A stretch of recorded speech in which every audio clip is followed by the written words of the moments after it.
ॐ अज्ञानतिमिरान्धस्य ज्ञानाञ्जनशलाकया चक्षुरुन्मिलितं येन तस्मै श्रीगुरवे नमः। श्रीचैतन्यमनोभीष्टं स्थापितं येन भूतले स्वयं रूपकदा मह्यं ददाति स्वपदान्तिकं।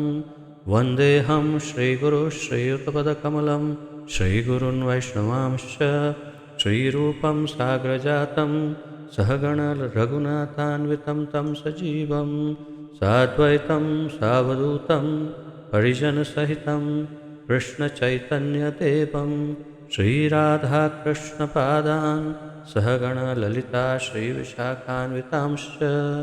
हे कृष्ण करुणा सिन्धो दीनबन्धो जगत्पते गोपेश गोपिकान्त राधाकान्त नमोऽस्तुते।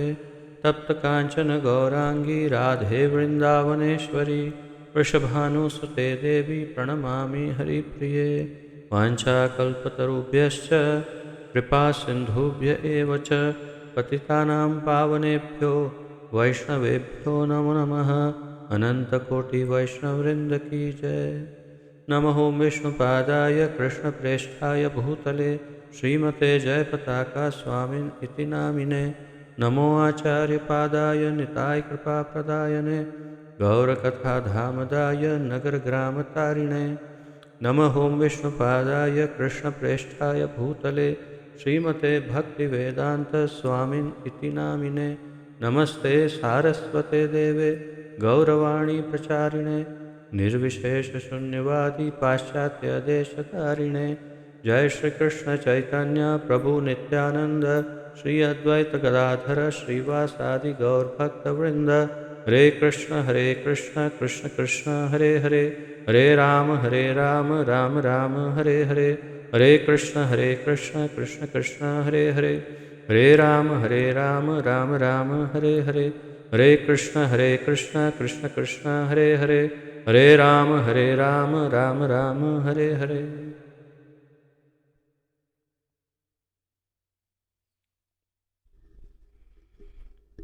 आप सबका बहुत बहुत स्वागत है आज के इस अत्यंत महत्वपूर्ण ज्ञान यज्ञ में, जिसके अंतर्गत हम श्रीमद् भगवत गीता यथारूप का सम्मिलित अध्ययन कर रहे हैं। और इस श्रीमद् भगवत गीता का आलेखन हमारे इस्कॉन के संस्थापक आचार्य श्री श्रीमद् अभय चरणारविंद भक्तिवेदांत स्वामी श्रील प्रभुपाद जी ने किया है। श्रील प्रभुपाद की जय। तो सप्तम अध्याय का अध्ययन समाप्त हुआ। 8वां अध्याय अब प्रारंभ हो चुका है। 8वें अध्याय के पहले 2 श्लोक हमने देख लिए, जिसमें अर्जुन भगवान श्री कृष्ण को विविध प्रकार के प्रश्न पूछते हैं। तो उसका एक त्वरित पुनरावर्तन करके हम आगे बढ़ते हैं श्लोक संख्या 3 पे। तो आइए श्रीमद् भगवद गीता के 8वें अध्याय से प्रारंभ करते हैं।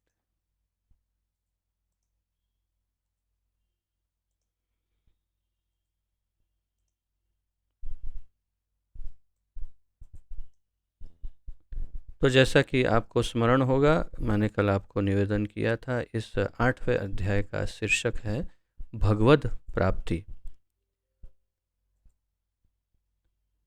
कल अर्जुन ने प्रश्न पूछा। अर्जुन उवाच किं तद् ब्रह्म किं अध्यात्मं किं कर्म पुरुषोत्तम अधिभूतं च किं प्रोक्तम अधिदैवं किमुच्यते।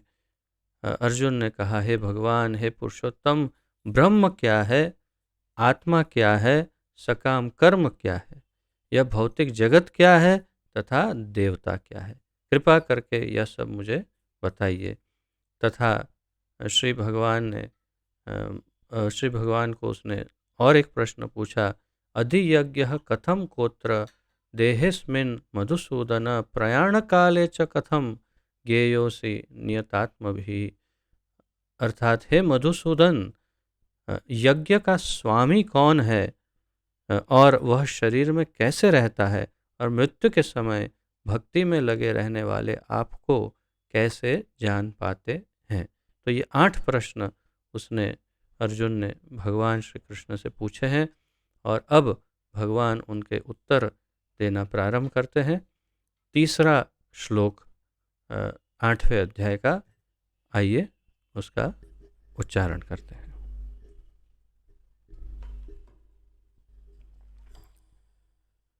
श्रीभगवानुवाच अक्षरं ब्रह्म परमं स्वभावोऽध्यायत्मुच्यते। क्षमा करिए। श्रीभगवानुवाच अक्षरं ब्रह्म परमं स्वभावोऽध्यात्ममुच्यते। भूतभावोद्भवकरो विसर्गः कर्मसङ्गितः। अक्षरं ब्रह्म परमं स्वभावोऽध्यात्म उच्यते। भूतभावोद्भवकरो विसर्गः कर्म संज्ञितः। शब्दार्थ, अनुवाद तथा तात्पर्य श्रील प्रभुपाद जी द्वारा। श्री भगवान उवाच, भगवान ने कहा, अक्षरम अविनाशी, ब्रह्म ब्रह्म, परमं दिव्य, स्वभावः सनातन सनातन प्रकृति, अध्यात्मम आत्मा, उच्यते कहलाता है। भूत भाव उद्भव करह, जीवों के भौतिक शरीर को उत्पन्न करने वाला। विसर्गः सृष्टि, कर्म सकाम कर्म, संगृहीतः कहलाता है। अब अनुवाद देखते हैं। भगवान ने कहा, अविनाशी और दिव्य जीव ब्रह्म कहलाता है और उसका नित्य स्वभाव अध्यात्म या आत्म कहलाता है। जीव के भौतिक शरीर से संबंधित गतिविधि कर्म या सकाम कर्म कहलाती है। तो आप कल हमने देखा था कि श्रील प्रभुपाद जी ये स्पष्ट करते हैं कि वास्तव में ब्रह्म शब्द के कई अर्थ हैं, आत्मा शब्द के कई अर्थ हैं, आत्म शब्द के कई अर्थ हैं, आध्यात्म शब्द के कई अर्थ है। और यहाँ पर उन शब्दों की जो अर्थों की विविधता है उससे हम यहाँ पर अब इस अध्याय में परिचित होना प्रारंभ कर रहे हैं। क्योंकि अब तक हम जब भी कभी ब्रह्म कहा जाए तो निराकार ब्रह्म समझते थे, परब्रह्म कहा जाए तो भगवान समझते थे, आत्मा कहा जाए तो हम जीवात्मा समझते, और अध्यात्म कहा जाए तो आत्मा का या आध्यात्मिक जो ज्ञान है या तो क्या कहते अध्ययन जिसे कहते हैं वो समझते थे। यानी आत्मा का अध्ययन यानी अध्यात्म ऐसे समझते थे। लेकिन आध्यात्म और अध्यात्म ये दो अलग शब्द हैं। ये और एक अतिरिक्त ज्ञान है। अध्यात्म और आध्यात्म या आध्यात्मिक ये दोनों अलग अलग शब्द हैं, दोनों के अर्थ अलग हैं। अब यहाँ पर मुख्य रूप से इस श्लोक में ब्रह्म यानी जीवात्मा कहा और अध्यात्म भी जीवात्मा ही है। तो आइए तात्पर्य से हम समझ पाएंगे कि वास्तव में भगवान ने यहाँ कौन से शब्द का क्या अर्थ प्रकाशित किया है वो केवल हम तात्पर्य के द्वारा ही समझ पाएंगे, जब हमें अपने आचार्य द्वारा ये समझाया जाएगा। तो एक बार फिर पुनरावर्तन करते हैं अनुवाद का। भगवान ने कहा, अविनाशी और दिव्य जीव, जो अविनाशी है जिसका कभी नाश नहीं होता। हमने दूसरे अध्याय में देख लिया कि जीवात्मा का कभी नाश नहीं हो सकता, न जन्म लेता है न नाश। और दिव्य भी है, जीवात्मा सच्चिदानंद स्वरूप है, भगवान का अंश है, तो दिव्य है। तो वो अविनाशी और दिव्य जीव ही ब्रह्म कहलाता है। तो जो जीवात्मा है, मैं यानी कि मैं जीवात्मा, मुझे ब्रह्म कहा जा सकता है। अहम ब्रह्म अस्मि, अहम ब्रह्मास्मि। और उसका नित्य स्वभाव अध्यात्म या आत्म कहलाता है। तो जो मेरा नित्य स्वभाव है, नित्य स्वभाव, नित्य अर्थात जो कभी परिवर्तित नहीं हो, या तो जो मूल रूप में हो, जो मेरा वास्तविक स्वभाव हो, उसे नित्य कहा जाता है। तो नित्य स्वभाव को अध्यात्म कहते हैं। मेरे नित्य स्वभाव, जीवात्मा के नित्य स्वभाव को अध्यात्म या आत्म कहा जाता है, ऐसा भगवान बता रहे हैं। जीवों के भौतिक शरीर से संबंधित गतिविधि कर्म या सकाम कर्म कहलाती है। तो मेरे इस शरीर से जो भी मैं गतिविधि, जो भी कार्य क्रियाएं जो कुछ कर रहा हूँ, उस में इन सब गतिविधियों को क्या कहा जाता है? कर्म। तो ये बहुत विशेष रूप से हमें ध्यान में रखना है कि किसके कर्म कहते हैं, स्वभाव, क्षमा करें, अध्यात्म या आत्मा किसे कहते हैं, ब्रह्म किसे कहते हैं, इन सब बातों को हमें ध्यानपूर्वक समझना है और स्मरण रखना है। और इस चैप्टर में भगवान मूल रूप से यही दोहराते रहेंगे। तो इसीलिए इन शब्दों के जो इनकी जो व्याख्या है उसे हमें थोड़ा सा परिचित रहना होगा। तो आइए उनका तात्पर्य हम देखते हैं। श्रील प्रभुपाद जी ने बहुत ही सुंदर तात्पर्य दिया है।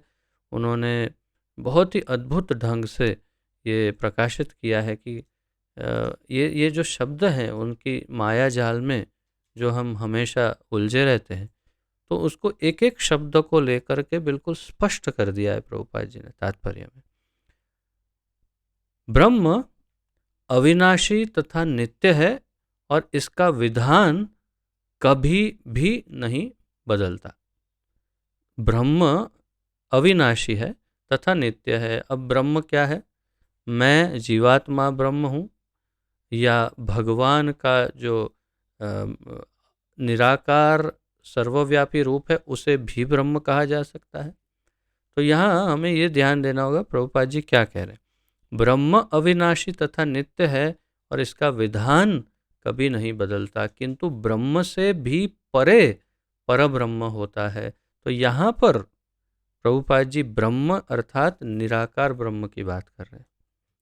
निराकार ब्रह्म जो है वो अविनाशी है तथा नित्य है, हमेशा है ही, और इसका विधान कभी नहीं बदलता, यानी उसमें कोई परिवर्तन नहीं आते, किंतु ब्रह्म से भी परे, ब्रह्म से ऊपर परब्रह्म होता है। नहीं तो ये शब्द होता ही कभी क्यों? ये मैंने पहले भी इसका शायद उल्लेख किया था एक बार कि ये दो शब्द अलग क्यों हैं, ब्रह्म तथा परब्रह्म। इससे ही ये स्पष्ट हो जाता है कि ब्रह्म भगवान, सर्वेश्वर भगवान नहीं है। अगर कोई ऐसा मानता हो कि ब्रह्म यानी बस वही अंत है, तो नहीं, परब्रह्म जो है वो भगवान है। तो परब्रह्म ब्रह्म से ऊपर है। ब्रह्म का अर्थ है जीव तथा परब्रह्म का अर्थ है भगवान। अब एकदम स्पष्ट करके प्रभुपाद जी ने दोनों शब्दों को अलग अलग कर दिया कि कोई कन्फ्यूजन, कोई किसी प्रकार की विडंबना, कोई इसमें उलझन ना हो कि इसका क्या अर्थ है, उसका। ब्रह्म यानी जीव, परब्रह्म यानी भगवान। ब्रह्म का अर्थ है जीव, परब्रह्म का अर्थ है भगवान।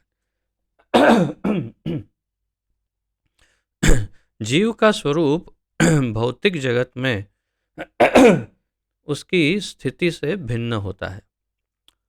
जीव का जो स्वरूप है, जीवेर स्वरूप, जीव का स्वरूप है, वो भौतिक जगत में उसकी स्थिति से भिन्न होता है। अर्थात मेरा जो स्वरूप है, मैं जीवात्मा हूँ, मेरा जो मूल स्वरूप है, वो मैं इस जगत में मेरी जो स्थिति है उससे अलग है। अर्थात मैं यहाँ पर दामोदर धनंजय दास के रूप में, अथवा अमुक अमुक व्यक्ति, अमुक अमुक का बेटा, अमुक का भाई, अमुक का पति, अमुक का ये वो इत्यादि अनेक रोल में मैं हूँ। परंतु मेरी ये सब की सब भौतिक स्थिति है। मेरी जो आध्यात्मिक स्थिति है वो है कृष्णेर नित्य दास। तो मेरे मूल स्वरूप में मैं जो हूँ वो इस भौतिक परिस्थिति से मैं अलग हूँ। भौतिक चेतना में उसका स्वभाव पदार्थ पर प्रभुत्व जताना है।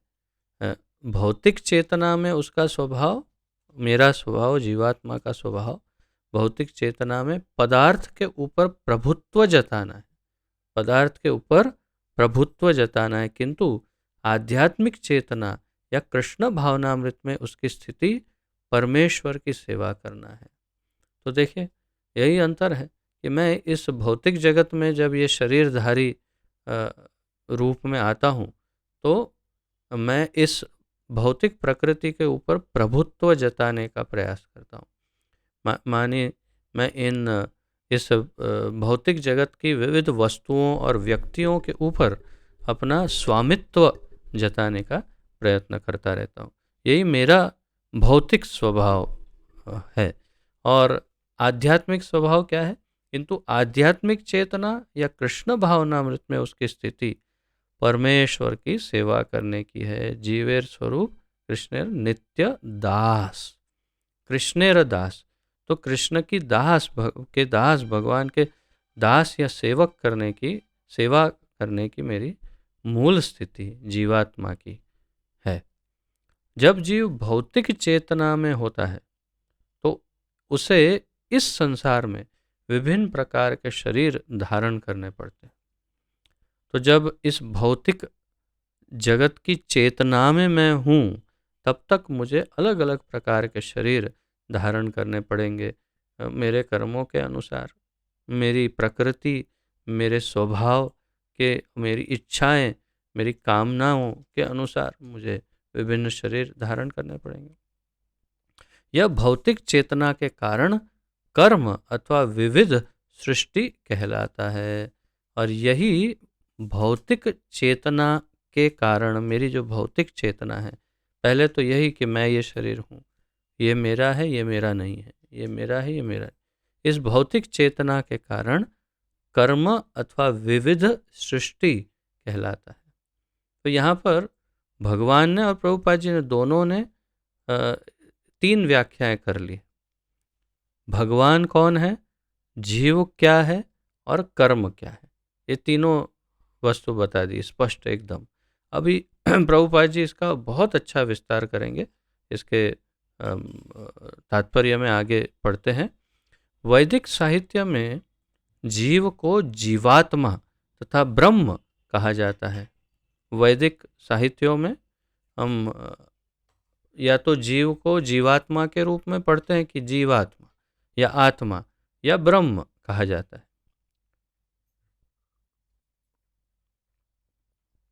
किंतु उसे कभी परब्रह्म नहीं कहा जाता। तो ये कभी हमने कभी नहीं पढ़ा होगा, न पढ़ेंगे कभी। किसी वैदिक साहित्यों में जीव को परब्रह्म कभी नहीं कहा गया। जीवात्मा विभिन्न स्थितियां ग्रहण करता है। कभी वह अंधकारपूर्ण भौतिक प्रकृति से मिल जाता है और पदार्थ को अपना स्वरूप मान लेता है, तो कभी वह परा आध्यात्मिक प्रकृति के साथ मिल जाता है। तो ये हमने इसका काफ़ी अध्ययन भक्ति वृक्ष के समय पर भी किया था, और फिर अनेकों बार हमने इसका अध्ययन किया कि जीवात्मा तटस्थ शक्ति है, तटस्था शक्ति, और अंतरंगा शक्ति भगवान की, जो जिसे आह्लादिनी कहते हैं, ऊपर की शक्ति, पराशक्ति, और अपराशक्ति यानी प्रकृति, जो माया या प्रकृति है, इन दोनों के बीच में, ये जो बीच वाला हिस्सा है, इन दोनों के बीच में यहाँ पर जीवात्मा होता है। और वो जीवात्मा तटस्थ, तट मतलब दोनों के बीच में, जैसे ये माइक्रोफोन है, ये दोनों के बीच में है, तटस्थ है। ये माइक्रोफोन दोनों मेरे हाथों के बीच में, मध्य में तटस्थ है, अर्थात न इस तरफ न इस तरफ, न इस तरफ न इस तरफ, दोनों के बीच में। तो ऐसी अवस्था हम जीवात्मा की है। हम तटस्थ हैं, हम प्रकृति के या अंतरंगा शक्ति दोनों में से एक के संपर्क में रहते हैं। और जब तक हम प्रकृति के संपर्क में रहते हैं तब तक हम भौतिक जगत में, इस संसार में विविध शरीर धारण करके दुख सुख का अनुभव करते रहते हैं।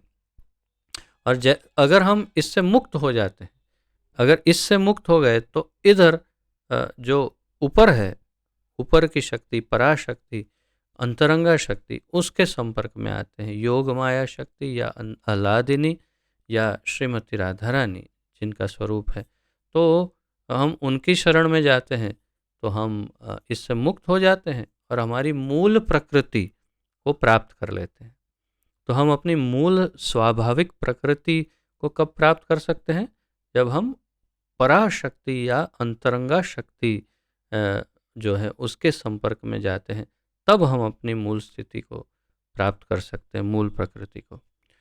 तो ये यहाँ पर इसीलिए प्रभुपाद जी कह रहे हैं, इसीलिए वह परमेश्वर की तटस्था शक्ति कहलाता है।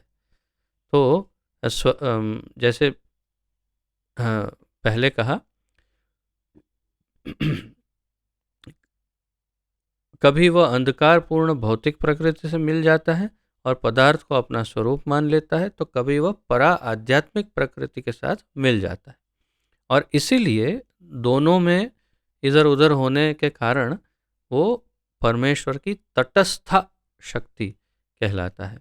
भौतिक या आध्यात्मिक प्रकृति के साथ अपनी पहचान के अनुसार ही उसे भौतिक या आध्यात्मिक शरीर प्राप्त होता है। भौतिक या आध्यात्मिक प्रकृति के साथ अपनी पहचान के अनुसार उसे भौतिक या आध्यात्मिक शरीर प्राप्त होता है। यदि प्रकृति के संपर्क में है अपरा शक्ति के, तो भौतिक शरीर प्राप्त होता है। यदि अपरा से ऊपर पराशक्ति यानी आह्लादिनी या अंतरंगा शक्ति के संपर्क में है तो आध्यात्मिक शरीर प्राप्त होता है। भौतिक प्रकृति में वह 84 लाख योनियों में से कोई भी शरीर धारण कर सकता है।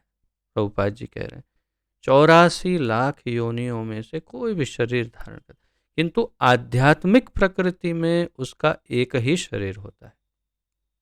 लेकिन आध्यात्मिक प्रकृति जब धारण करता है तब, यानी धारण नहीं करता, वो उसका स्वभाव है, मेरा स्वभाव है, तो मैं अपने स्वभाव में जब स्थित होता हूँ, पुनः प्राप्त करता हूँ अपने स्वभाव को आध्यात्मिक, तो आध्यात्मिक केवल एक ही शरीर होता है, उसमें कोई परिवर्तन नहीं होता। ये सबसे जानने योग्य ज्ञान ये है, ये आश्चर्यजनक ज्ञान है। हम इस भौतिक संसार में 84 लाख शरीर बदल सकते हैं और बार बार एक शरीर पुनः पुनः मिल सकता है। ऐसा जरूरी नहीं है कि एक बार गधा बना तो दोबारा गधा नहीं बनेगा। वो गधे जैसे काम करेगा तो मनुष्य बन के फिर वापस गधा बन सकता है। तो तात्पर्य ये है कि 84 लाख योनियों में गोल गोल घूमता ही रहेगा वो और अलग अलग शरीर प्राप्त करेगा, लेकिन जब आध्यात्मिक शरीर प्राप्त करेगा तो वो केवल एक ही होगा, उसमें कोई अंतर नहीं होगा, कोई परिवर्तन नहीं होगा।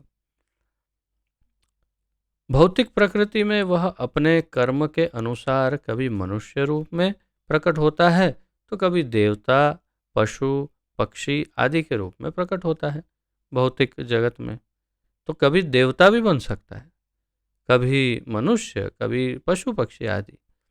स्वर्गलोक की प्राप्ति तथा वहाँ का सुख भोगने की इच्छा से वह कभी कभी यज्ञ संपन्न करता है, किंतु जब उसका पुण्य क्षीण हो जाता है तो वह पुनः मनुष्य रूप में पृथ्वी पर वापस आ जाता है।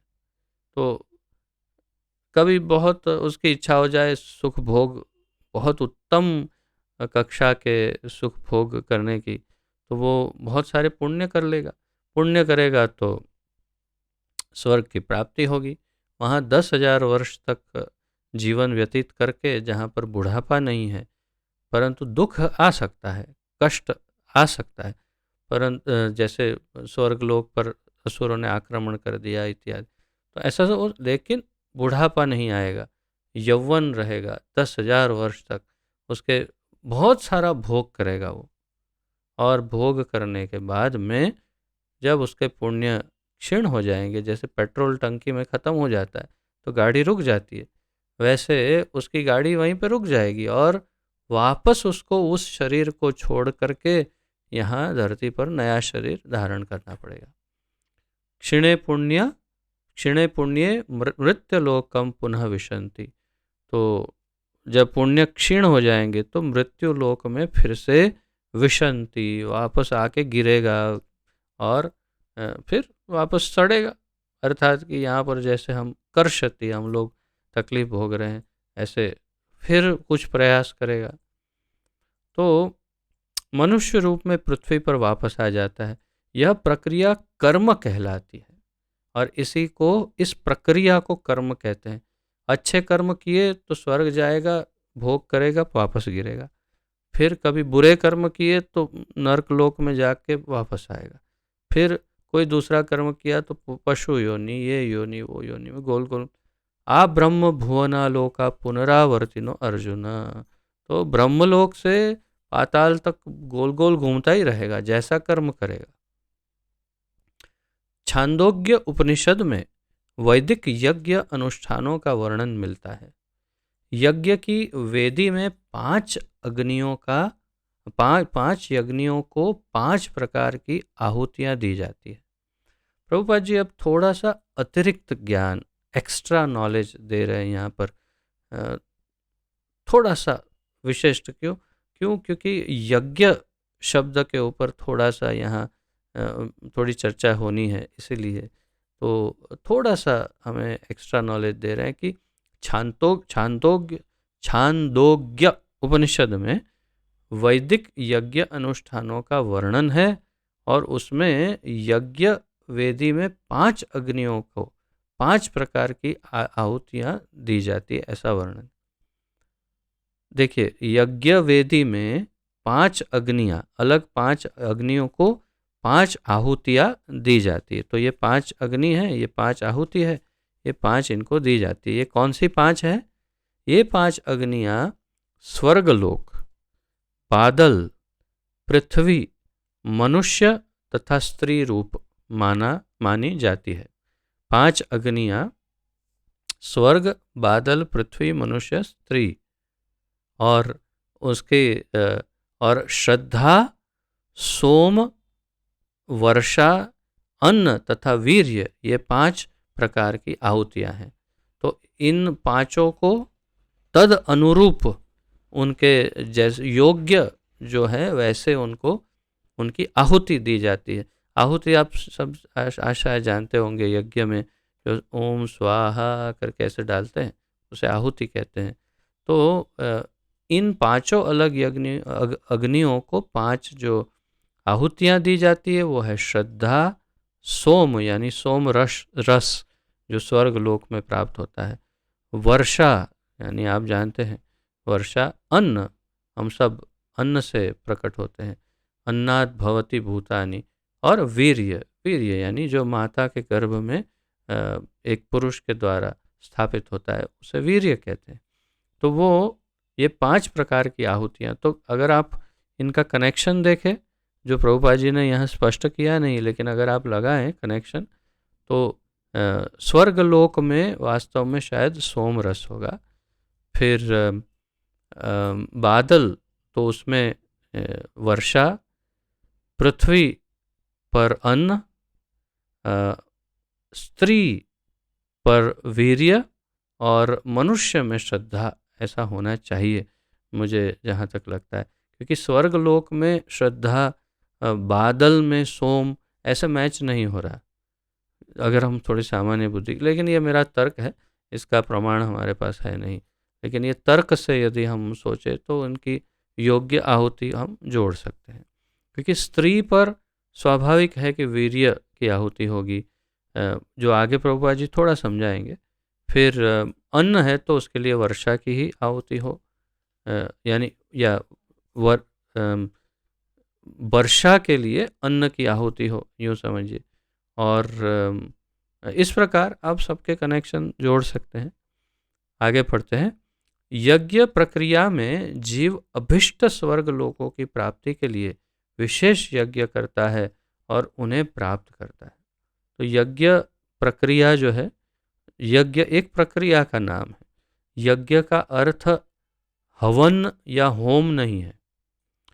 होम का अर्थ है जिसमें अग्नि, फायर प्रज्वलित की जाती है और जिसमें हाथों से कुछ आहुतियाँ डाली जाती है, वो स्वाहा स्वाहा, उसे होम कहते हैं। लेकिन यज्ञ में अग्नि जो माचिस से हम जलाते हैं ऐसी वाली अग्नि हो ही, ये जरूरी नहीं है।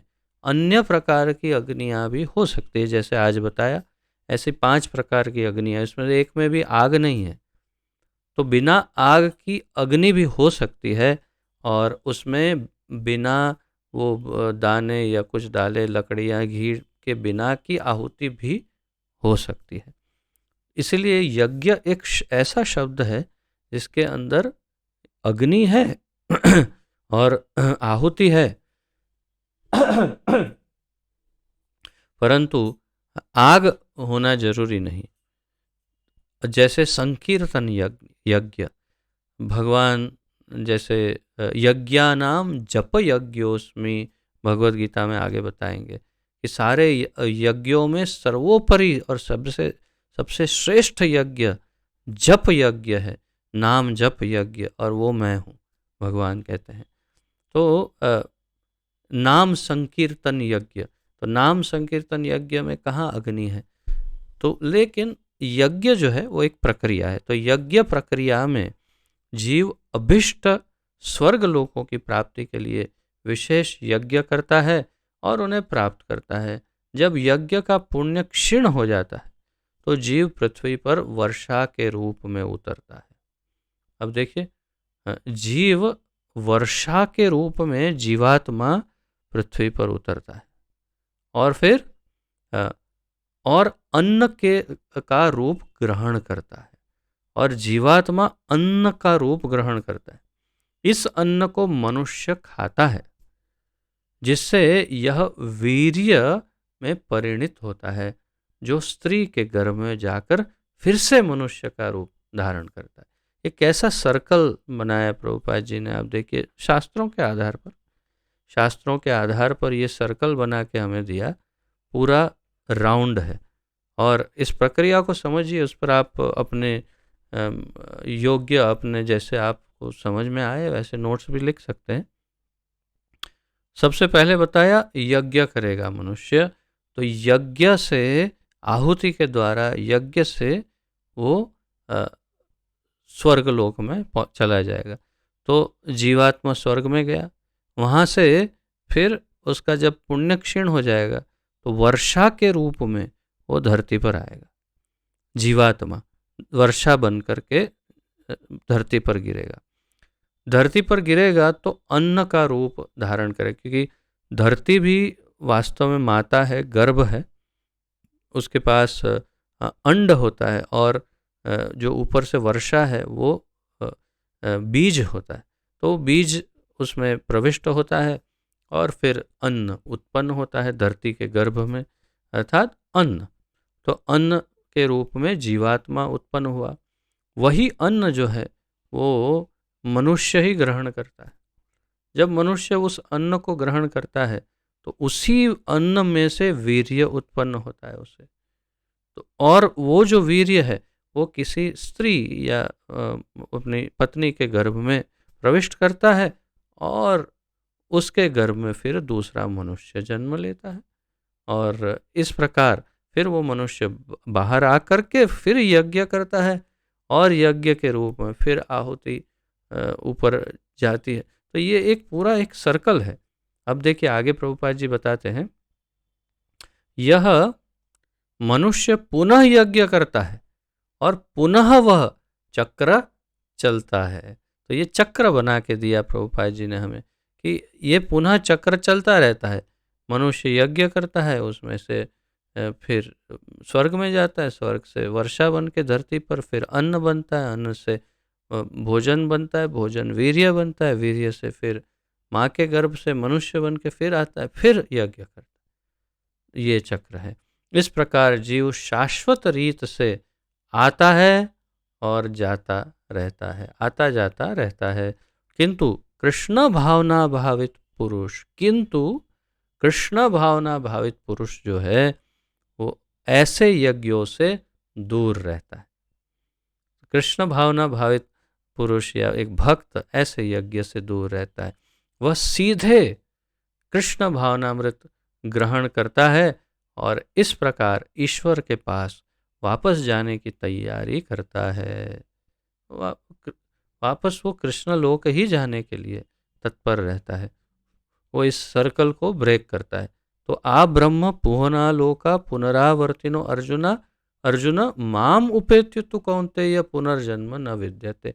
तो भगवान अर्जुन को कहते हैं, आगे कहेंगे कि ब्रह्मलोक से पाताल लोक तक वापस आना जाना रहता है, लेकिन जो मेरे पास आ जाता है, माम उपेत्य तु कौन्तेय पुनर्जन्म न विद्यते, फिर वो वापस नहीं आएगा।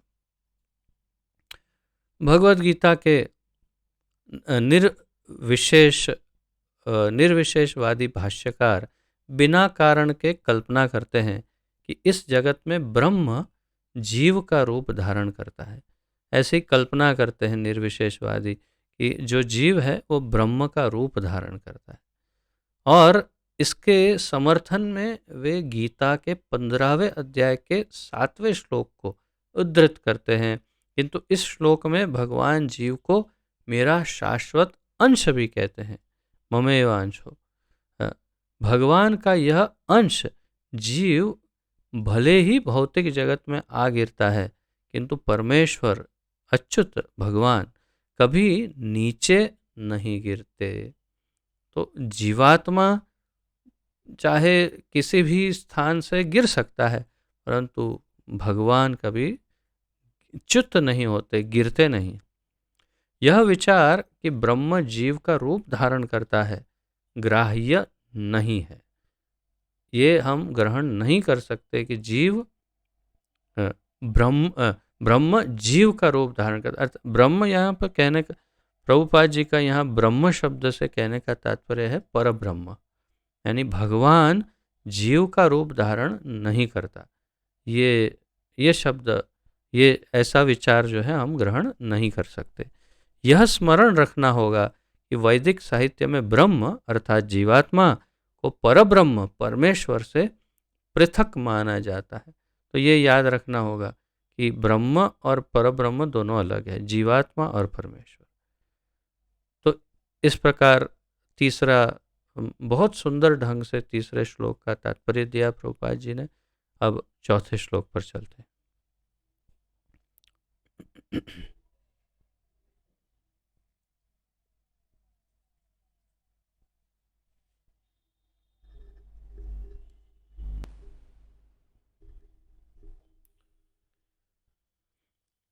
अधिभूतं क्षरो भावः पुरुषश्चाधिदैवतम् अधियज्ञो अहमेवात्र देहे देहभृतां वर। अधिभूतं क्षरो भावः पुरुषश्चाधिदैवतम् अधियज्ञो अहमेवात्र देहे देहभृतां वर।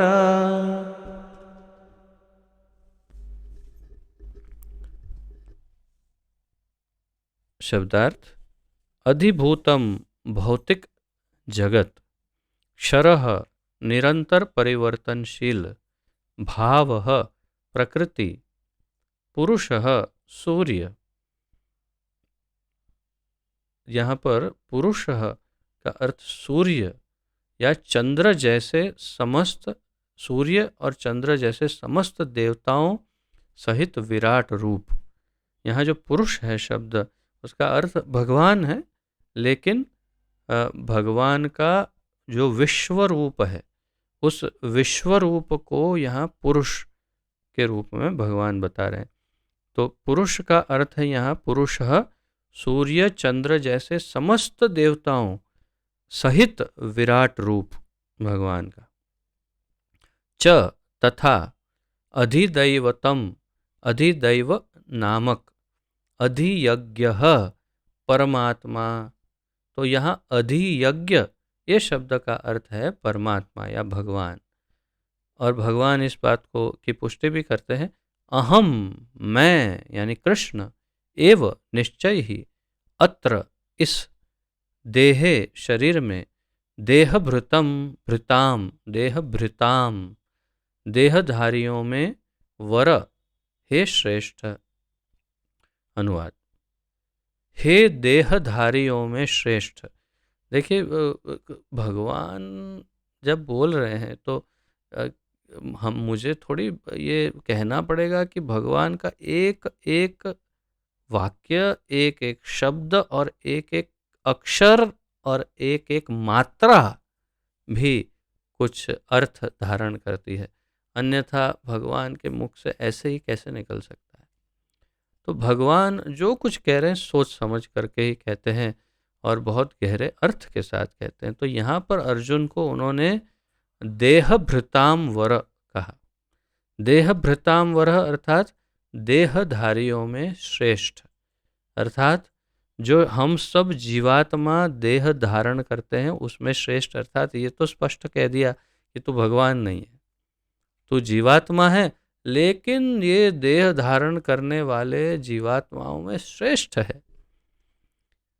तो एक तरह से उसे अब देखिए दोनों भाव है इसमें। एक प्रकार से उसे ये भी कह दिया कि तू श्रेष्ठ है और ये भी कह दिया कि तू जीव है।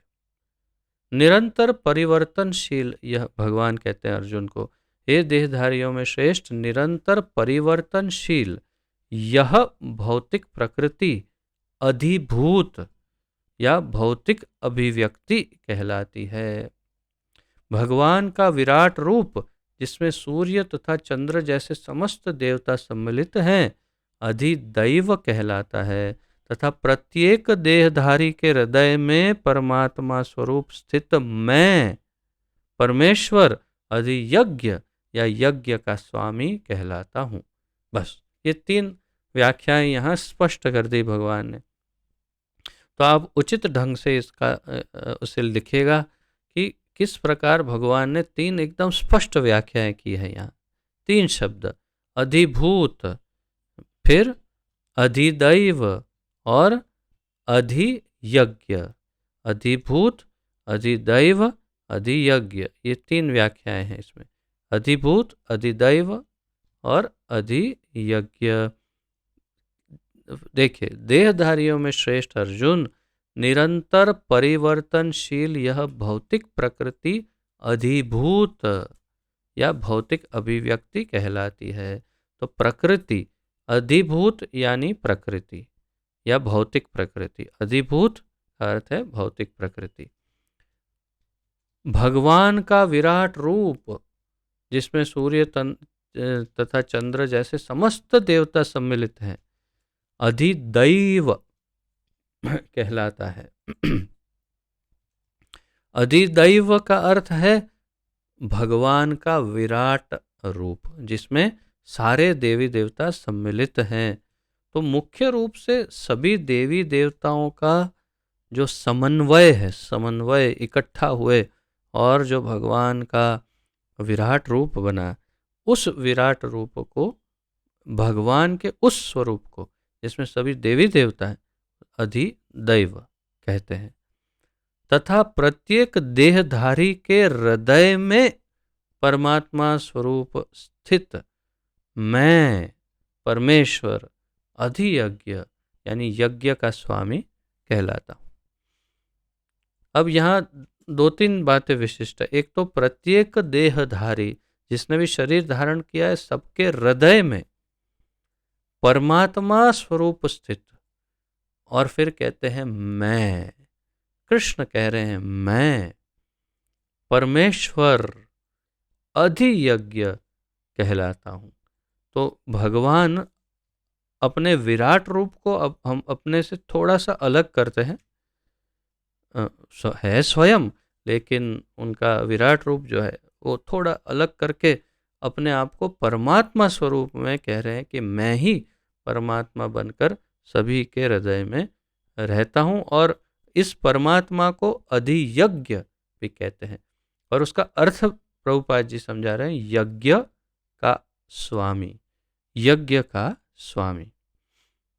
तात्पर्य, यज्ञ भौतिक प्रकृति क्षमा करें यह भौतिक प्रकृति निरंतर परिवर्तित होती रहती है।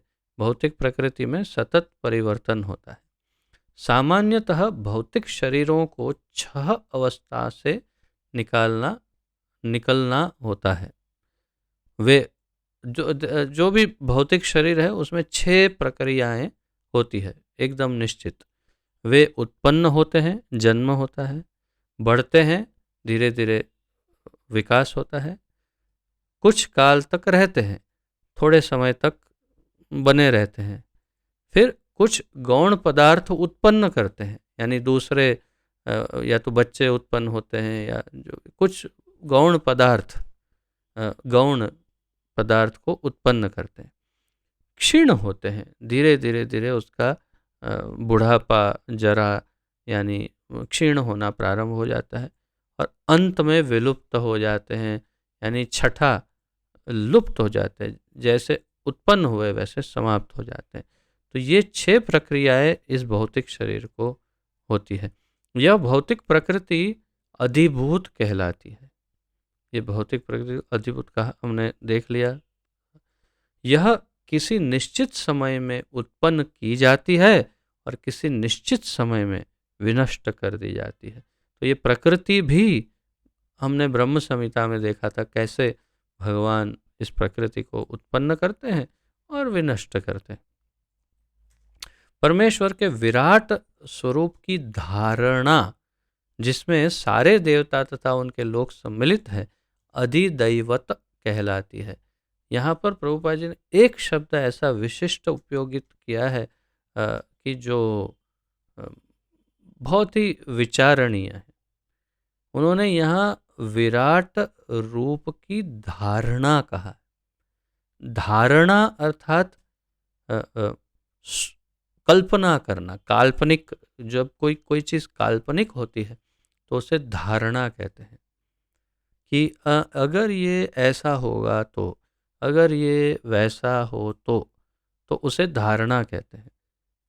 तो भगवान के इस विराट रूप को धारणा क्यों कहा प्रभुपाद जी ने? तो कई जगहों पर समझाते हैं प्रभुपाद जी कि वास्तव में ऐसे विराट रूप जैसा हमेशा बस ऐसे ही रूप बना रहा, ऐसा कोई विराट रूप है नहीं। ये एक धारणा है, या फिर अर्जुन को समझाने के लिए भगवान ने ऐसा रूप धारण किया और अर्जुन को दिखाया कि देख मैं इस प्रकार हूँ। ऐसा प्रभुपाद जी समझाते हैं, और इसीलिए कहते हैं कि परमेश्वर के विराट रूप की स्वरूप की धारणा, जिसमें सारे देवता तथा उनके लोक सम्मिलित हैं, देवता और उनका निवास सब उसमें सम्मिलित, अधिदैवत कहलाती है। प्रत्येक शरीर में आत्मा सहित परमात्मा का वास होता है, जो भगवान कृष्ण का अंश स्वरूप है, भगवान का अंश स्वरूप है, उनका अवतरण है उस प्रकार से। यह परमात्मा अधियज्ञ कहलाता है और हृदय में स्थित होता है, और ये परमात्मा हृदय में रहते हैं और उन्हें अधियज्ञ कहते हैं, जिन्हें हम परमात्मा कहते हैं या चैत्य गुरु भी कहते हैं। इस श्लोक के प्रसंग में एव शब्द अत्यंत महत्वपूर्ण है। प्रभुपाद जी कहते हैं इस श्लोक में एव जो शब्द है वो महत्वपूर्ण है। कहाँ पर इसका उपयोग किया एव शब्द का? अब देखिए, अहम एव अत्र देहे, अहम एव, तो यहाँ अधियज्ञो अहम एव अत्र देहे। तो यहाँ एव शब्द यानी निश्चय ही, निश्चित रूप से। और अनुवाद में देखें तो तथा प्रत्येक देहधारी के हृदय में मैं परमात्मा स्वरूप में परमेश्वर अधियज्ञ कहलाता हूँ। तो यहाँ पर प्रभुपाद जी क्या कहना चाहते हैं? इस श्लोक के प्रसंग में एवं शब्द अत्यंत महत्वपूर्ण है, क्योंकि इसके द्वारा भगवान बल देकर कहते हैं निश्चय ही, एवं मतलब निश्चय ही। क्या कह रहे हैं? बल देकर कहते हैं कि परमात्मा उनसे भिन्न नहीं है। अहम एव, मैं ही हूँ, निश्चित रूप से मैं ही परमात्मा स्वरूप में हूँ। अर्थात हमारे हृदय में विराजमान परमात्मा स्वयं भगवान कृष्ण है। यह परमात्मा प्रत्येक आत्मा के पास आसीन है और आत्मा के कार्यकलापों का साक्षी है तथा आत्मा की विभिन्न चेतनाओं का उद्गम है। आत्मा की विभिन्न चेतनाएं जो हैं, उस चेतनाओं का उद्गम यानी स्रोत भी ये परमात्मा ही है और साक्षी है हमारे हर कार्य में, और हमारे साथ रहते हैं हमेशा जीवात्मा के साथ। यह परमात्मा प्रत्येक आत्मा को मुक्त भाव से कार्य करने की छूट देता है और उसके कार्यों पर निगरानी रखता है। ये श्लोक आगे हम इसकी चर्चा करेंगे। उपद्रष्टा अनुमंता च भर्ता भोक्ता महेश्वर इत्यादि। तो परमात्मेति च अप्युक्त देहेस्मिन् पुरुषः पर। तो उपद्रष्टा और अनुमंता है, वो उपद्रष्टा है, निगरानी रखता है, और अनुमंता अनुमति देते हैं कि ठीक है, करो करो, ठीक है। तो उसके मुक्त भाव से कार्य करने की छूट देते हैं अनुमंता, और उसके कार्यों पर निगरानी रखते हैं उपद्रष्टा। परमेश्वर के इन विविध स्वरूपों के सारे कार्य उस कृष्ण भावना भावित भक्त को स्वतः स्पष्ट हो जाते हैं जो भगवान की दिव्य सेवा में लगा रहता है। हमारे लिए ये महत्वपूर्ण है। क्या? परमेश्वर की इन विविध स्वरूपों के परमेश्वर के इन विविध स्वरूपों के सारे कार्य उस कृष्ण भावना भावित भक्त को स्वतः अपने आप स्पष्ट हो जाते हैं जो भगवान की दिव्य सेवा में लगा रहता है। तो अगर कोई कृष्ण भावना भावित है, कोई कृष्ण भक्त है, कोई भक्त भक्ति योगी है, तो उसे ये सब कुछ अपने आप ही समझ में आ जाता है। अधिदैवत नामक भगवान के विराट स्वरूप का चिंतन उन नव दीक्षितों के लिए है जो भगवान के परमात्मा स्वरूप तक नहीं पहुंच पाते। विराट रूप का वर्णन उनके लिए है जो नए नए आध्यात्मिक जीवन से जुड़े हैं और परमात्मा तक भी अभी तक पहुंच नहीं पाते कि मेरे हृदय में ही परमात्मा है। वो वहाँ तक जो नहीं पहुंचते, ब्रह्म के स्तर पर हैं, उनको विराट रूप का वर्णन किया जाता है उनके लिए। अतः उन्हें परामर्श दिया जाता है कि वे उस विराट पुरुष का चिंतन करें जिसके पांव अधोलोक हैं, जिसके नेत्र सूर्य तथा चंद्र हैं और जिसका सिर उच्च लोक है इत्यादि। ये सारा वर्णन श्रीमद् भागवत में भी है, भगवत गीता में थोड़ा बहुत वर्णन इसका है, लेकिन भागवत में बहुत विस्तार से वर्णन है कि कौन से अंग से में क्या है भगवान के, वो सब कुछ वर्णन भागवत में बिल्कुल शुरुआत में ही है। तो ये सब इस प्रकार यहाँ प्रभुपाद जी वर्णित करते हैं। और अब 5वां और 6ठा श्लोक जो है वो परम महत्वपूर्ण है। हम उसे जैसे मैंने कहा था, जो सबसे आत्मसात करने वाले, मेमोराइज करने वाले श्लोकों में से, कंठस्थ करने वाले श्लोकों में से टॉप लिस्ट में है ये दोनों श्लोक।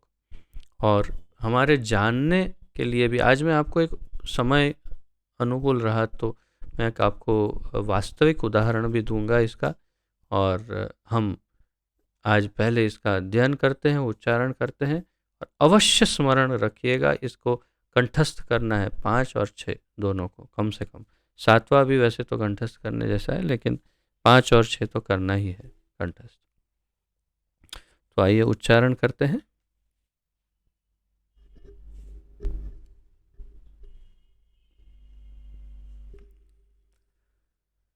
अन्तकाले च मामेव स्मरन् मुक्त्वा कलेवरं यः प्रयाति स मद्भावं याति नास्त्यत्र संशयः।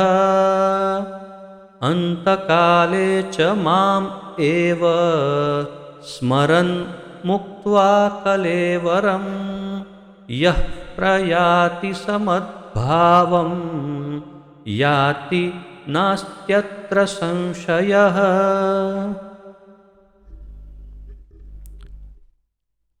अंतकाले मृत्यु के समय च भी माम मुझको एव निश्चय ही स्मरण करते हुए मुक्त्वा मुक्त्वा यानी त्याग कर कलेवरम शरीर को यह जो प्रयाति जाता है सह वह मत भावम मेरे स्वभाव को याति प्राप्त करता है न नहीं अस्ति है अत्र यहाँ संशयः संदेह।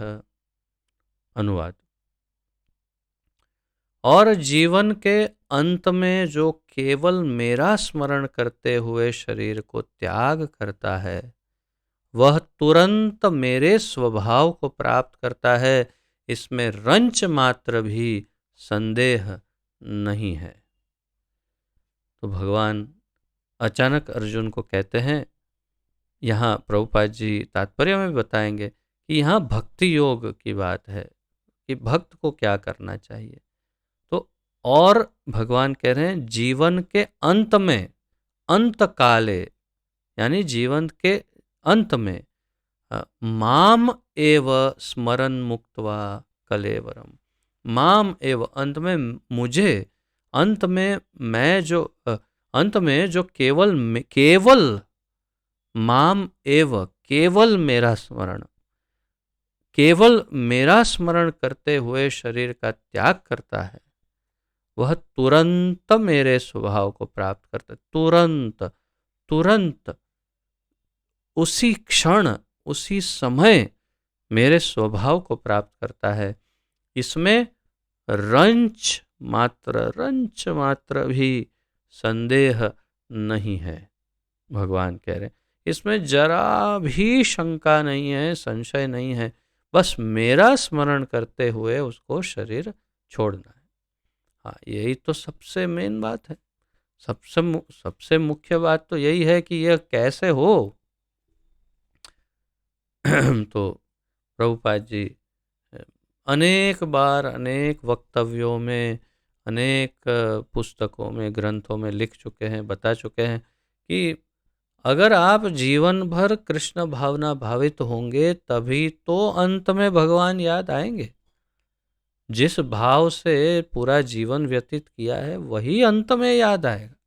इसलिए प्रयास हमें सतत करते रहना होगा कि हम सतत कृष्ण को याद रखें। स्मर्तव्य सततम विष्णुर विस्मर्तव्यो न जातोचित। Always remember Krishna, never forget Krishna. हमेशा कृष्ण को याद रखो, कभी कृष्ण को भूलो मत। तो ही ये संभव है कि हम अंत में कृष्ण को याद करेंगे और शरीर त्याग करेंगे और तब हमें कृष्ण प्राप्त होंगे। तो बहुत सुंदर तात्पर्य प्रभुपाद जी ने, छोटा छोटा तात्पर्य लेकिन बहुत बिल्कुल जिसे हिंदी में कहते हैं सटीक, यानी कि एकदम टू द पॉइंट स्पष्ट करके बताया है इसका अर्थ। तो फिर से इसका अर्थ समझिए। और जीवन के अंत में जो केवल मेरा स्मरण करते हुए, केवल मेरा, भगवान का, मेरा मत करना बाबा, मेरा मतलब भगवान का, भगवान बोल रहे हैं। तो जीवन के अंत में केवल मेरा स्मरण करते हुए जो शरीर त्याग करता है वह तुरंत मेरे स्वभाव, भगवान कह रहे हैं, मेरे स्वभाव को प्राप्त करता है। इसमें कोई संदेह नहीं है। अब ये और भी महत्वपूर्ण तो ये है कि भगवान को लगा कि किसी को डाउट हो जाए तो इसीलिए उनको कहना पड़ा। इसमें रंच मात्र भी संदेह नहीं है। याति नास्ति यत्र संशयः, इसमें इतना भी संशय नहीं है, भगवान कहते, डाउट मत करो, ये निश्चित है। तात्पर्य, इस श्लोक में कृष्ण भावनामृत की महत्ता दर्शित की गई है। इस श्लोक में कृष्ण भावनामृत का महत्व समझाया है कि हाँ, जो कृष्ण भावनामृत है वो कितना महत्वपूर्ण है। जो कोई भी कृष्ण भावनामृत में अपना शरीर छोड़ता है, वह तुरंत परमेश्वर के दिव्य स्वभाव यानी मद भाव, भगवान का मद भाव, तो स्वभाव को प्राप्त होता है। अब स्वभाव का क्या अर्थ है? भगवान के स्वभाव को प्राप्त होता है। तो हमारा स्वभाव क्या है, भगवान का स्वभाव क्या है? स्वभाव का अर्थ यहाँ नेचर नहीं है। देखो ना कितना खराब स्वभाव है इसका, कितना गुस्सा करता है, जब देखो गुस्सा करता रहता। तो वो वाला स्वभाव नहीं कि भगवान का स्वभाव बहुत अच्छा है तो हमको भगवान का स्वभाव मिल जाएगा, ऐसे नहीं। उसका अर्थ क्या है प्रभुपाद जी समझाएंगे। परमेश्वर शुद्ध अति शुद्ध है, शुद्धाति शुद्ध, यानी सबसे शुद्धतम है भगवान। अतः जो व्यक्ति कृष्ण भावना भावित होता है वह भी शुद्धाति शुद्ध होता है। भगवान का स्वभाव है परम शुद्ध, परम निर्मल, परम शुद्ध है भगवान। तो जीवात्मा भी परम शुद्ध होकर भगवान की तरह हो जाता है। स्मरण शब्द महत्वपूर्ण है। स्मरण यानी स्मरण करना। श्री कृष्ण का स्मरण उस अशुद्ध जीव से नहीं हो सकता जिसने भक्ति में रहकर कृष्ण भावनामृत का अभ्यास नहीं किया। जिसने भक्ति में रहकर कृष्ण भावनामृत का अभ्यास नहीं किया, ऐसे अशुद्ध जीव के द्वारा कृष्ण का स्मरण संभव नहीं है अंतकाल में, यह नहीं हो सकता। अतः मनुष्य को चाहिए कि जीवन के प्रारंभ से ही कृष्ण भावनामृत का अभ्यास करे। यदि जीवन के अंत में सफलता वांछनीय है तो कृष्ण का स्मरण करना अनिवार्य है।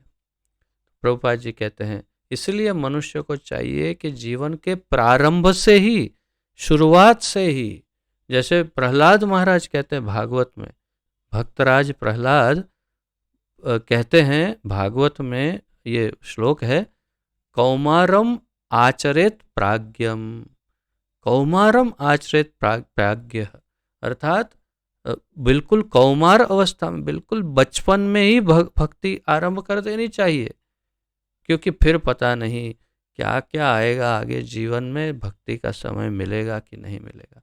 इसलिए बचपन से, एकदम शुरुआत से, प्रभुपाद जी कहते प्रारंभ से ही कृष्ण भावनामृत का अभ्यास करे। यदि जीवन के अंत में सफलता वांछनीय है तो कृष्ण का स्मरण करना अनिवार्य है। अगर ये सफलता चाहिए कि अंत काल में कृष्ण याद आए, ऐसा अगर चाहिए तो ये स्मरण, जीवन भर कृष्ण का स्मरण अनिवार्य है। अतः मनुष्य को निरंतर हरे कृष्ण कृष्ण कृष्ण हरे हरे, हरे राम राम राम हरे हरे, इस महामंत्र का जप करना चाहिए। कैसे याद आएंगे भगवान अंतकाल में? यदि जीवन भर इस हरे कृष्ण महामंत्र का जप किया होगा, कीर्तन किया होगा, तो अंत में कृष्ण याद आएंगे। भगवान चैतन्य ने उपदेश दिया है कि मनुष्य को वृक्ष के समान सहिष्णु, सहनशील होना चाहिए, तरोर इव सहिष्णुना। हरे कृष्ण, और फिर प्रभुपाद जी बताते हरे कृष्ण कृष्ण कृष्ण हरे हरे, हरे राम राम राम हरे हरे का जप करने वाले व्यक्ति को अनेक व्यवधानों का सामना करना पड़ सकता है। कोई अगर ये सोचे अब तो मैं हरे कृष्ण वाला बन गया हूँ, अब मैं हरे कृष्ण जपता हूँ, कीर्तन करता हूँ, मांसाहार छोड़ दिया, 4 नियम का पालन करता हूँ, रोज 16 माला जप करता हूँ, बुक डिस्ट्रीब्यूशन कर रहा हूँ और प्रभु जी का भगवद गीता क्लास भी अटेंड करता हूँ, तो मंगला आरती करता हूँ, ये करता हूँ, वो करता हूँ, भोग लगाता हूँ, सब करता हूँ, तो अब तो तकलीफ नहीं आएगी। गलत है। प्रभुपाद जी कहते हैं हरे कृष्ण का जप करने वाले व्यक्ति को अनेक व्यवधानों का सामना करना पड़ सकता है, अनेक प्रकार के व्यवधान आ सकते हैं, तो भी इस महामंत्र का जप करते रहना चाहिए, जिससे जीवन के अंत समय कृष्ण भावनामृत का पूरा पूरा लाभ प्राप्त हो सके। तो ये जपते रहेंगे तो अंत में कृष्ण याद आएंगे, तो हम हर प्रकार के तकलीफों से अंत में मुक्त हो सकेंगे। अभी मुक्त हो न हो, अवश्य बहुत अधिक लाभ है इसमें, कोई कोई संशय नहीं है कि लगभग मेरे निजी मत अनुसार 98-99% तकलीफें चली जाती है।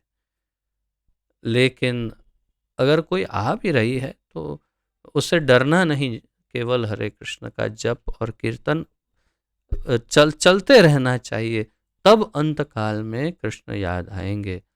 और आप सोचिए उस क्षण के विषय में, अंत काल में यदि कृष्ण याद नहीं आए तो क्या होगा। उसके लिए भगवान अब अगला श्लोक कह रहे हैं कि अगर जो मुझे याद नहीं करता तो फिर उसका क्या होता है। और इसका उच्चारण करते हैं इस श्लोक का, इसे भी अवश्य कंठस्थ करिएगा।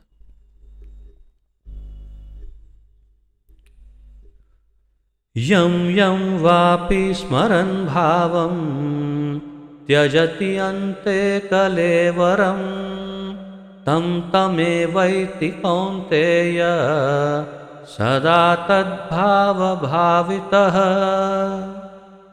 यं यं वापि स्मरन् भावं त्यजति अन्ते कलेवरं, तं तम् एव इति कौन्तेय सदा तद्भावभावितः।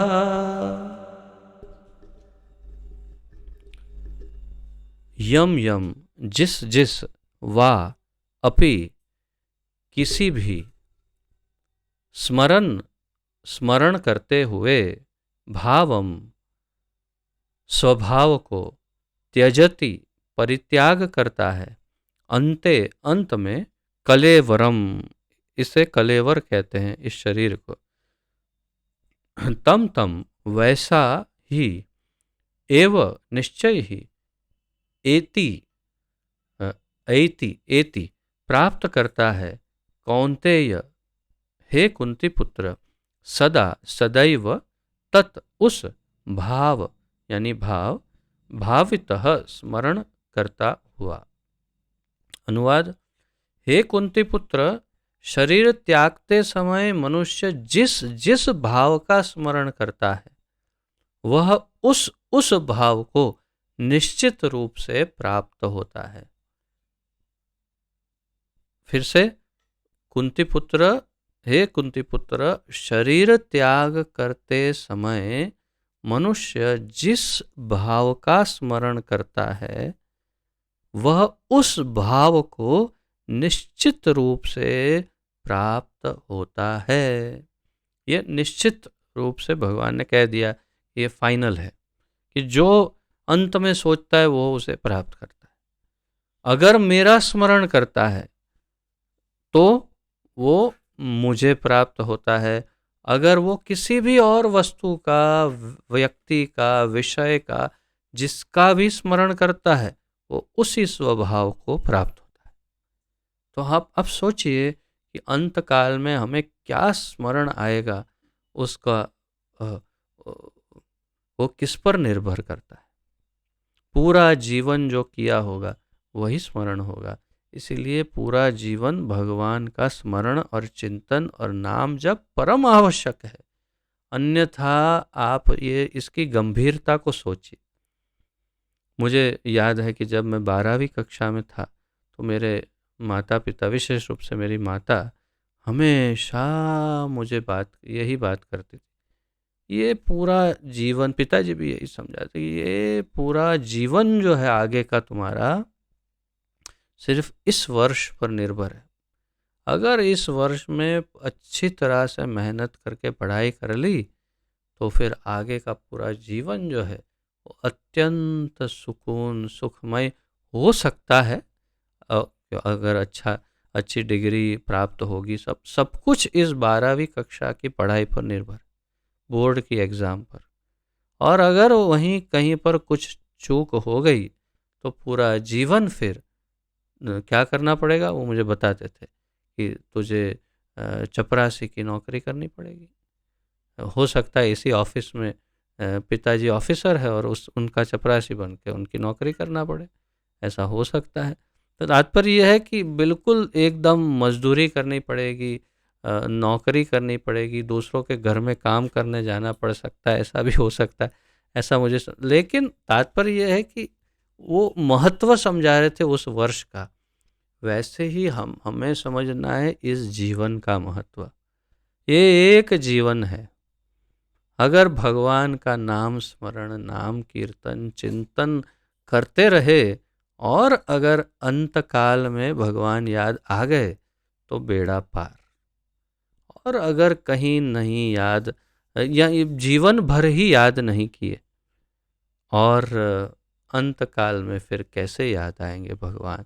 ऐसे कैसे हो सकता है जो जीवन भर कृष्ण को याद नहीं किया और अंत काल में याद आ जाएगा? अजामिल जैसे कुछ ऐसे होते हैं भाग्यशाली जिनके ऊपर वैष्णवों के आशीर्वाद के कारण उसे याद आ गए, लेकिन अन्यथा ये सब तो अजामिल नहीं हो सकते। इसीलिए ये हमें अभी से तुरंत निरंतर सतत सदा सर्वदा कृष्ण को स्मरण रखना चाहिए, यही उपयुक्त है। अन्यथा फिर अंत काल में जो याद आया वही भाव। तो इसके लिए मैं आपको इस तात्पर्य के बाद एक छोटी सी सत्य घटना का वर्णन करूंगा। तो पहले तात्पर्य देखते हैं। यहाँ पर मृत्यु के समय अपना स्वभाव बदलने की विधि का वर्णन है। अपना स्वभाव बदलने की विधि अंत काल में, मृत्यु के समय जो व्यक्ति अंत समय कृष्ण का चिंतन करते हुए शरीर त्याग करता है उसे परमेश्वर का दिव्य स्वभाव प्राप्त होता है। किंतु यह सत्य नहीं है कि यदि कोई मृत्यु के समय कृष्ण के अतिरिक्त और कुछ सोचता है तो भी उसे भी दिव्य अवस्था प्राप्त होती है। ये सत्य नहीं है। अगर कृष्ण को नहीं सोचे कुछ और सोच रहा है और कृष्ण प्राप्त नहीं होंगे, फिर भी कृष्ण प्राप्त हो जाएंगे, ऐसा नहीं है। यहाँ तक कि भक्ति में भी जो पूर्ण परिपक्व भक्त ना हो उनके लिए भी ये सत्य नहीं है। उसी का उदाहरण हम आज मैं अंत में आपको बताऊंगा। किंतु यह सत्य नहीं है कि यदि कोई मृत्यु के समय कृष्ण के अतिरिक्त और कुछ सोचता है तो भी उसे भी दिव्य अवस्था प्राप्त होती है। ये सत्य नहीं है। हमें इस बात पर विशेष ध्यान देना चाहिए। तो किस बात पर? इस बात पर कि अंत काल में प्रैक्टिस की होगी तो ही कृष्ण याद आएंगे, कृष्ण याद आएंगे तो ही हम कृष्ण के पास जाएंगे। तो फिर कोई मन की सही अवस्था में किस प्रकार मरे? तो कोई मन की ऐसी अवस्था में कि जहाँ कृष्ण याद आए, किस प्रकार मरे? महापुरुष होते हुए भी महाराज भरत ने मृत्यु के समय एक हिरण का चिंतन किया, सब कुछ छोड़ दिया, पूरे पृथ्वी का राज्य, एक छत्र राज्य राजा भरत, जिनके नाम पर यह भारत हमारे देश का नाम है, वो भरत ने सब कुछ छोड़कर भगवान की भक्ति की, लेकिन अंतकाल में हिरण याद आया तो उन्हें हिरण का शरीर लेना पड़ा। अतः अगले जीवन में हिरण के शरीर में उनका देहांतरण हुआ। यद्यपि हिरण के रूप में उन्हें अपने विगत कर्मों की स्मृति थी, उनको याद था कि मैं पिछले जन्म में ये, किंतु उन्हें पशु शरीर धारण करना ही पड़ा। उनको शरीर पशु का धारण करना ही पड़ा। क्यों? क्योंकि अंतकाल में हिरण याद आया। इसलिए निस्संदेह मनुष्य के जीवन भर के विचार संचित होकर मृत्यु के समय उसके विचारों को प्रभावित करते हैं। तो जीवन भर जो सोचा है वही अंत में आएगा। अतः इस जीवन से उसका अ, अगला जीवन बनता है। इसलिए इस जीवन के आधार पर अगला जीवन बनता है। अगर कोई इस जीवन में सतोगुणी होता है और निरंतर कृष्ण का चिंतन करता है, तो संभावना यही है कि मृत्यु के समय उसे कृष्ण का स्मरण बना रहे। इससे उसे कृष्ण के दिव्य स्वभाव को प्राप्त करने में सहायता मिलेगी। यदि कोई दिव्य रूप से कृष्ण की सेवा में लीन रहता है, तो उसका अगला शरीर दिव्य आध्यात्मिक ही होगा, भौतिक नहीं। अतः जीवन के अंत समय अपने स्वभाव को सफलतापूर्वक बदलने के लिए हरे कृष्ण कृष्ण कृष्ण हरे हरे, हरे राम राम राम हरे हरे का जप करना सर्वश्रेष्ठ विधि है, प्रभुपाद जी बता रहे हैं। तो सर्वश्रेष्ठ विधि क्या है कि जीवन के अंत काल में भगवान को याद करना हो तो जीवन भर इस हरे कृष्ण महामंत्र का जप तथा कीर्तन करते रहो। स्वभाव बदल जाएगा, इच्छाएं बदलेगी, मानसिकता बदलेगी, पूरा व्यक्तित्व बदलेगा और अंत काल में कृष्ण याद आएंगे, अन्यथा शायद न भी याद आए। अब मैं आपको इसका उदाहरण बताता हूँ। समय तो हो चला है लेकिन इससे बहुत महत्वपूर्ण है, इसलिए बता रहा हूँ। इससे पहले मैं एक और चीज़ आपको बता देता हूँ कि अगर पूरे जीवन भर कृष्ण को याद किया है, वास्तव में उनकी भक्ति की है और स्मरण किया है, लेकिन किसी कारणवश शुद्ध भक्त को किसी कारणवश अंत काल में किसी कारणवश अगर भगवान याद नहीं आए तो क्या होगा? तो ऐसे शुद्ध भक्तों को भगवान ने एक अभय वरदान दिया है और भगवान ने कहा, बहुत ही ये विशिष्ट विलक्षण ये श्लोक है और इस श्लोक में भगवान कहते हैं, वातादि दोषयुक्तेन मद्भक्तों माम न च स्मरेत, अहम स्मरामि मद्भक्तों नयामि परमाम गतिम। वातादि दोषेण मद्भक्तम माम न च स्मरेत, अहम स्मरामि मद्भक्तों नयामि परमाम गतिम। तो यदि वात, पित्त, कफ आदि दोषों के कारण अंत काल में बिल्कुल सांस रुक गई है, कंठ अवरुद्ध हो गया, मुख से हरे कृष्ण नहीं निकल रहा, मन भी कभी बेहोशी की अवस्था में चला गया मृत्यु के समय और किसी कारणवश भगवान को याद नहीं कर पाया, तो क्या होगा? तो भगवान कहते हैं, अहम स्मरामि मद्भक्तम, तो मैं अपने भक्त का स्मरण कर लूँगा, उसे करने की जरूरत नहीं है। और मैं नयामि परमाम गतिम, मैं उसे परम गति प्रदान कर दूंगा। लेकिन ये तभी संभव है जब अत्यंत शुद्ध भक्त हो, जीवन भर भक्ति की हो, तब ये संभव है। हम और आप इसमें फिट होते हैं कि नहीं, उसके लिए ये उदाहरण मैं आपको दे रहा हूँ।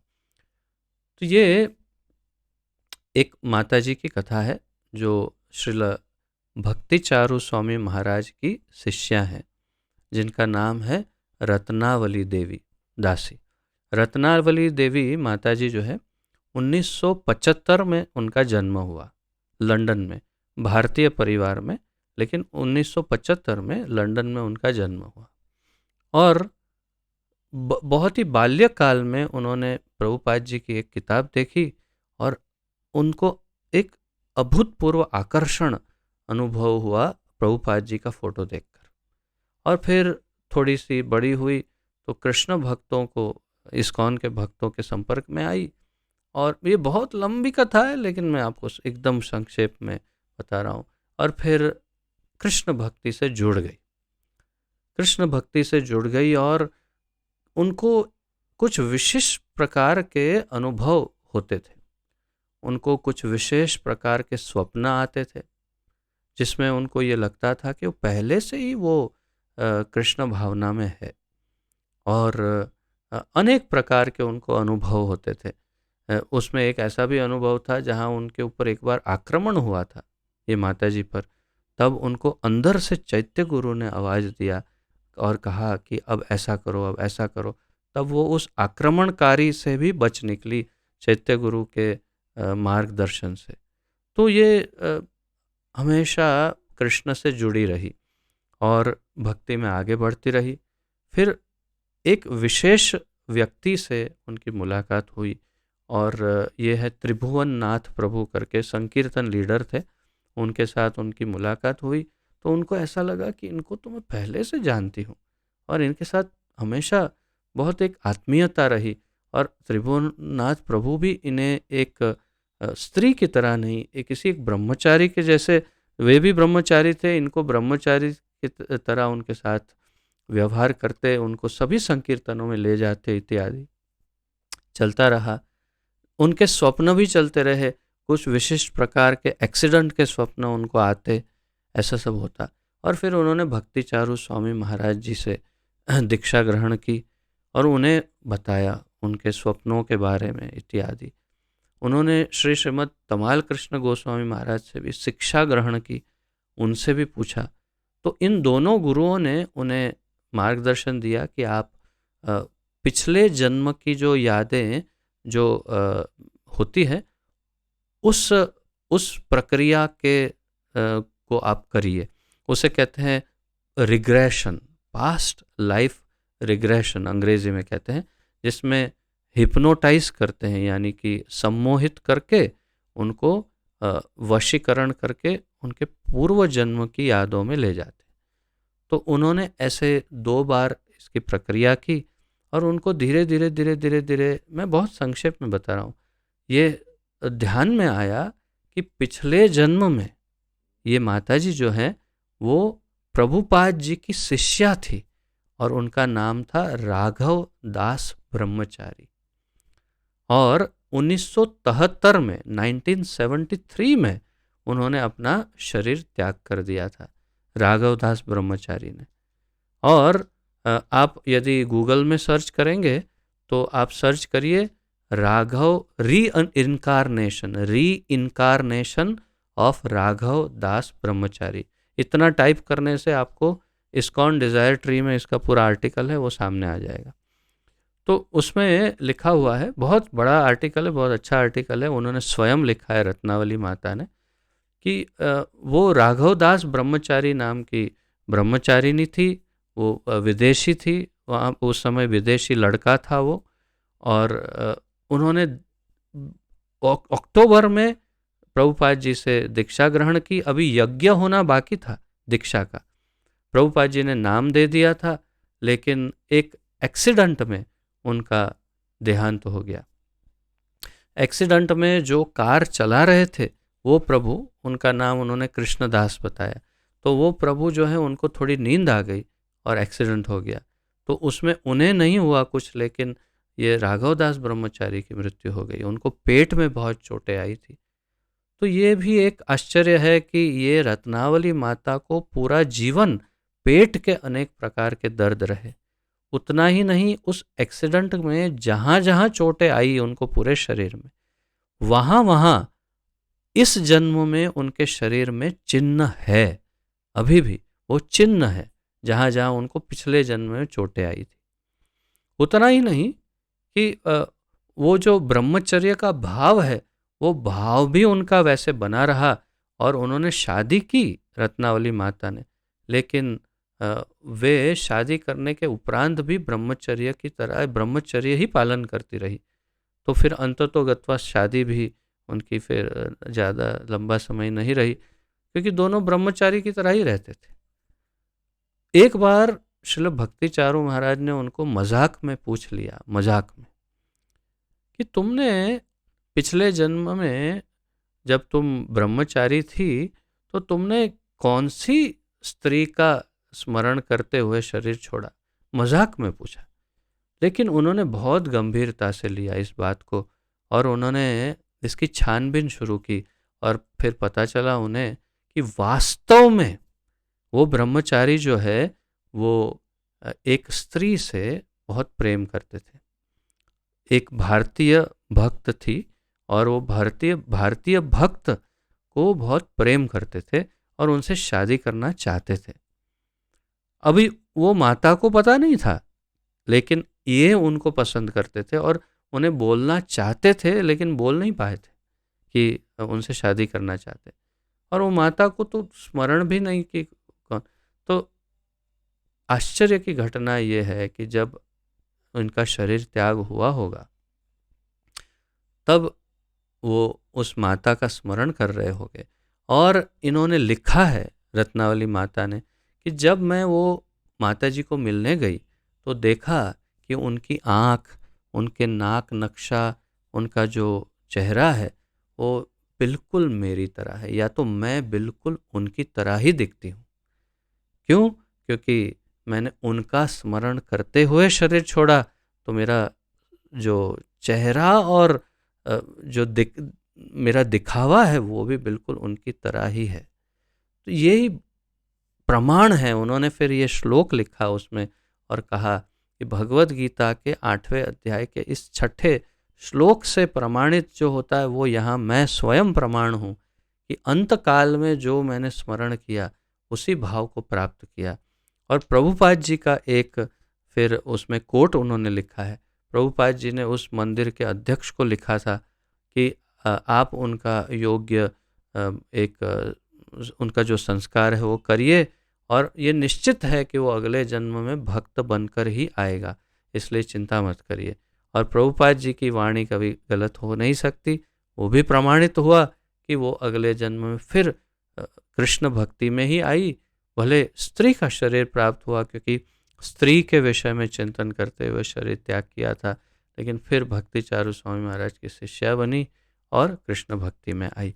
तो इस प्रकार ये सिद्ध होता है कि अंत काल में जो स्मरण करते हुए हम शरीर त्याग करते हैं उसी को हम निश्चित रूप से प्राप्त करते हैं। इसमें नास्ति याति यत्र संशयः, इसमें कोई संशय नहीं है। भगवान ने कह दिया तो कह दिया, और ये उसका प्रमाण है। आप गूगल में सर्च करिए री इनकारनेशन ऑफ राघव दास ब्रह्मचारी, ये पूरा आर्टिकल आपके सामने आ जाएगा। तो इसी के साथ आज इस क्लास का यहाँ समापन करते हैं। अगले श्लोक में भगवान उसे अर्जुन को कहते हैं कि इसीलिए तुम मेरे लिए युद्ध करो। मैं चाहता था आज वो भी श्लोक ले लें, परंतु और ज़्यादा अधिक समय हो जाएगा, इसलिए यहाँ पर ही विराम लेते हैं। तो इन श्लोकों के उपलक्ष्य में यदि किसी का कोई प्रश्न हो, जिज्ञासा हो, उत्कंठा आदि हो तो प्रस्तुत कर सकते हैं, पूछ सकते हैं।